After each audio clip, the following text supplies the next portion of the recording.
Hello, and welcome back to Talk NYCFC, and today we're going to be reviewing a little bit of the New England Revolution game in the U.S. Open Cup and the preview for the Minnesota game that will be coming up on Saturday or later today at 8 p.m.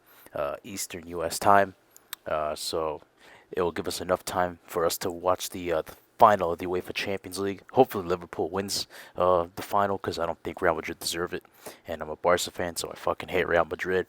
But anyways, that's besides the point. Um, Starting off with Wednesday night, NYCFC they put out a kind of rotated squad to start off the game. They dominated the whole game. They had a lot of opportunities, so many chances, but they just couldn't score. They just couldn't find the back of the net within the first 90 minutes of the match. It ends 0-0 in regulation. New England did have a couple of opportunities of their own, but they were mostly dominated uh, by NYCFC and the youngsters.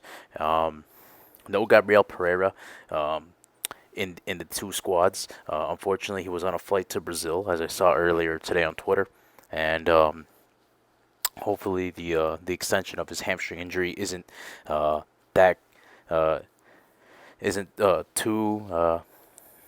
isn't too serious. Hopefully the situation isn't that bad where he's gonna miss out an extended period of time. But the good thing is that after the Minnesota game, the squad won't play a game until June 19 against Colorado at home. So it will give Gabby enough time to recover, and hopefully he can come back by the time June 19 comes around. Um, but we did sub in the big boys like Tati Castellanos, Eber, Santi Rodriguez. They all came on in the second half of that game trying to get a goal. Luis Barraza was absolutely phenomenal in goal that night, as he is the U.S. Open Cup goalkeeper. Uh, he was phenomenal in place of Sean Johnson, who recently has been called up to the U.S. men's national team roster after Zach Steffen had to pull out due to family issues. Um, so thankfully for Sean Johnson, he will participate or be in part of the team that will play in the Nations League uh, coming up in June.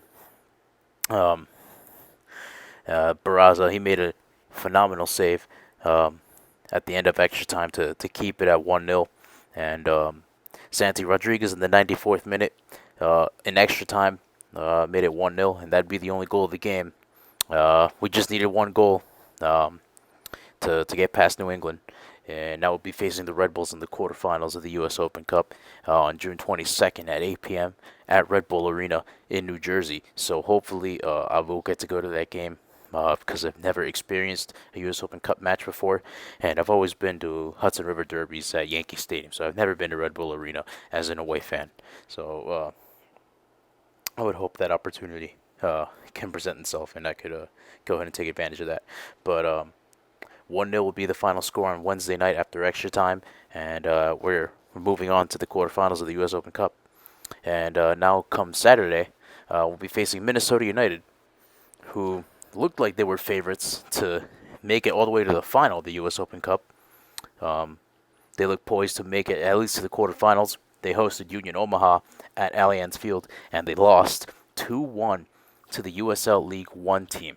What a run by Union Omaha, being from USL League One, making it all the way to the quarterfinals, knocking out Chicago Fire on penalties at Soldier Field, and now they've knocked out Minnesota United at Allianz Field.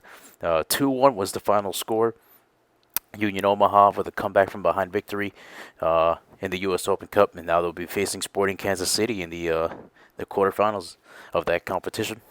So Minnesota United, they won their last game 2-1 in the league against Dallas away. Um, they're a really up and down team, Minnesota. So, but they're still a dangerous side. They have a lot of players that can hurt you on the attack. They have a decent team. They made the playoffs the last 2-3 seasons.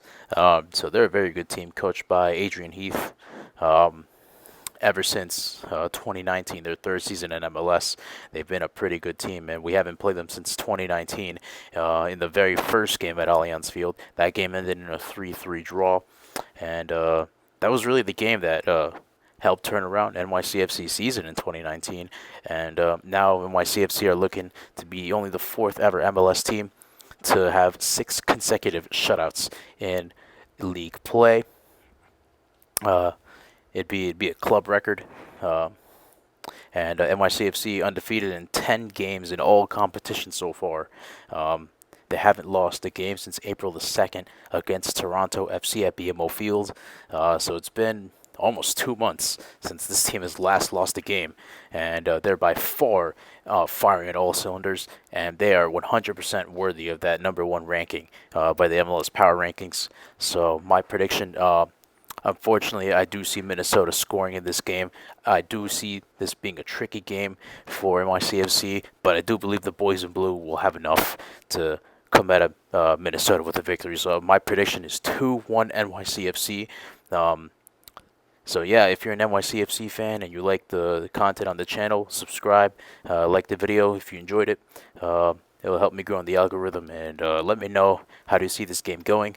What's your score prediction? If you're traveling to the match to Minnesota, or if you were in New England and at the New England game at Belson, let me know in the comment section below. But I'll see you guys later. Take care and peace.